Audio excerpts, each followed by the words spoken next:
আমার বাড়িতে আমি মুখ দেখাতে পারবো না। আমার মাকে ফিরতে আসবে, আমার বোন তারাকে ফিরতে আসবে, ঘর থেকে বের করে দিবে। আমি কোথা যাই মুখ দেখাবো? বাঙ্গাসুরা এই ঘরগানোর বাসিন্দা ফটিয়া উপজেলার জিরি ইউনিয়নের উগ্র অসুস্থ কৃষকর স্ত্রী ফোয়া আর মাইয়ে লইয়ের হনরকমে এই ছোট ঘরগানোর তাহে পুরো পরিবার।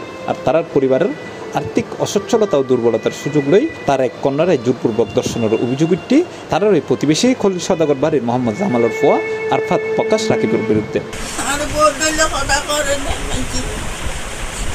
ব্যবসা করতে ব্যবসা করে আর করে তারা মারিদের নিয়ে আলাইদের আর বুড়ো মানুষ লক্ষ্য করে আলতা বুড়ো থাকে সে কিছু দিলে হনকে পয়সা না তাই এখন দিয়ে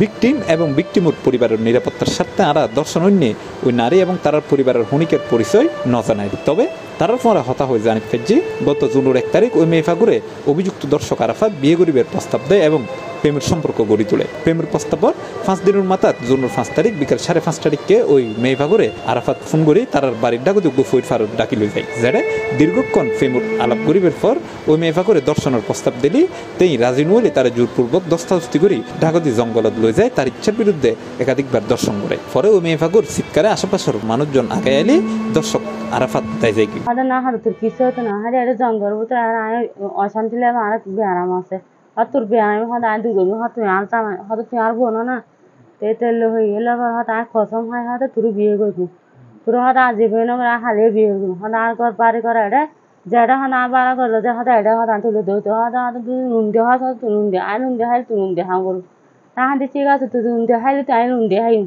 কিন্তু আসল বার আগে হাইলে তুই আর মানে হতা দিস কিন্তু আর গায়ে হাত হয়তো অসুবিধা না তোর বিয়ে না করবি না হতে তোর বিয়ে না হতে তাহলে তোর গায়ে হাত দিতে হতে তোর বিয়ে না করলে তোকে আতার দিতাম না হয়তো কি দিতে পারবি হতে কি করবি আর চ্যাঁড়াও না মাথার তার ফলান তোমার হাঁড়িতে পারবি না আর চ্যাঁড়ার মাথা হাঁড়িতে পারবি না সবাই জানা হয়। পরে এই বিষয়ে ওই নারীর মা স্থানীয় গণ্যমান্য লোকজনের জানাইলে তারা থানা পুলিশের আশ্রয় লইতে হয় এবং জুনের 7 তারিখ পটিয়া থানার দর্শক আরাফাত প্রকাশ রাকিবের বিরুদ্ধে দর্শন মামলা দায়ের করছে ভুক্তভোগী নারীর মা। আমি আইনি বিচার চাচ্ছি, যেখানে আমার সম্মান নেই, যেখানে আমার কিছু নাই, আমি আইনি বিচারে চাচ্ছি। এমন এই শাস্তি জীবনে যেন হনো মেয়েকে করতে না পারে এরকম শাস্তি দিতে হবে ওকে, এর মা বাবাকে এর বাপকে ধরতে হবে, এটাও চাই।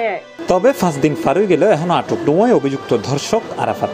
এ বিষয়ে জানতে চাইলে পটিয়া থানার অফিসার ইনচার্জ জসিমউদ্দিন C+ টিভির মুঠোফোনে জানাই